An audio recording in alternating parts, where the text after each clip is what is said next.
সম্প্রতি কয়েকদিন দেখছি যে ধানমন্ডি ৩২ ভেঙে আসলে মাঠ করার একটা উদ্যোগ নিতে চাচ্ছে ছাত্র জনতা, এটা নিয়ে আপনি কি বলছেন? ঢাকা শহরে যে মাঠগুলো পূর্বে দখল হয়ে গিয়েছে, আমরা ইতিমধ্যেই ২ সিটি কর্পোরেশনের মাধ্যমে সেগুলো পুনরুদ্ধারের জন্য উদ্যোগ নিয়েছি।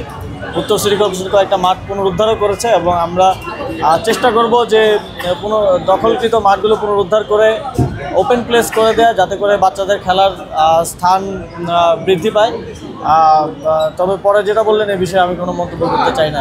বাংলাদেশে প্রথমবারের মতো নারীদের kabaddi world cup Bangladesh host করছে। বাংলাদেশ কাবাডি ফেডারেশন খুবই সুন্দরভাবে আজকে ওপেনিংটা আয়োজন করেছে এবং আশা করি পুরো টুর্নামেন্টটা সুন্দরভাবে শেষ হবে। এবং আজকে আমরা বাংলাদেশের খেলা দেখেছি, খুবই টাইট ম্যাচ ছিল এবং কিন্তু বাংলাদেশের মেয়েরা অসাধারণ খেলে, এটা বলতেই হবে। এবং আশা করছি এই উমেন্স কাবাডি ওয়ার্ল্ড কাপে বাংলাদেশের মেয়েরা ভালো কোনো অর্জন বয়ে আনবে।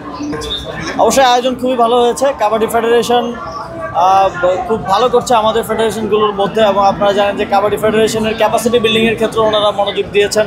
কাবাডি ফেডারেশনের ওনারা একটা ফান্ডও রেজ করেছেন এবং কাবাডিতে বাংলাদেশ ভালো করছে। এবার আমরা আশা করি এই ওয়ার্ল্ড কাপে আমরা 1-2-3 মধ্যে তো থাকবো ইনশাল্লাহ। আমরা বাফুফে সহ সিকিউরিটি নিশ্চিত করার জন্য সকল ধরনের প্রস্তুতি সম্পন্ন করা হচ্ছে। তারপরেও জানেন যে ফুটবল নিয়ে বাংলাদেশের যেই ফ্যানদের যেই পরিমাণ ক্রেজ, আমি সবাইকে আহ্বান জানাবো যে সবাই যেন ধৈর্যের সহকারে স্টেডিয়ামে প্রবেশ করে এবং কোনো ধরনের ক্রাইসিস তৈরি না হয়, সবাই যেন যার যার দায়িত্ব পালন করে।